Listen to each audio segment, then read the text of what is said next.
તો બજારમાં 2 દિવસના મોટા ઘટાડા બાદ આજે તાવી થોડી રિકવરી. નિફ્ટી સામાન્ય વધીને 24,500 પાર. નિફ્ટી બેંકમાં પણ નીચલા સ્તરેથી ખરીદી તો મિડ કેપ અને સ્મોલ કેપમાં પણ નીચલા સ્તરેથી આવ્યો સુધારો. બંનેમાં લગભગ 0.5% આજે વધારો. Oil and gas, capital market, pharma અને મેટલ શેરોમાં આજે સારું પ્રદર્શન. 4 ઇન્ડેક્સ 1%થી વધુ વધ્યા. કેપિટલ માર્કેટમાં MCXમાં આવી તેજી, જ્યારે આઈટી અને FMC શેરોમાં થોડું દબાણ.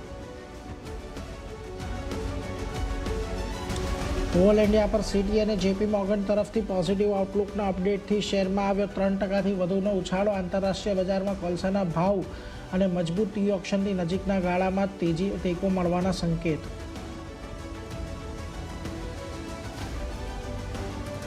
નોર્થ અમેરિકાના ક્લાસ 8 ટ્રકના ઓર્ડર વધતા ભારત ફોર્જમાં તેજી. ફેબ્રુઆરી મહિનામાં ક્લાસ 8 ટ્રકના ઓર્ડર 47,200 પાર પહોંચ્યા.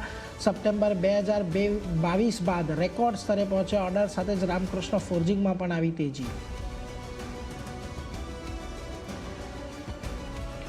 ગુજરાત ગેસે ઔદ્યોગિક ગ્રાહકો માટે ફોર્સ મેજોરની જાહેરાત કરતા સ્ટોકમાં આવ્યો 6%નો ઘટાડો. કતાર એનર્જીએ ઉત્પાદન બંધ કરતા ગુજરાત ગેસે પણ ગેસ સપ્લાય અટકાવવાની પડી ફરજ.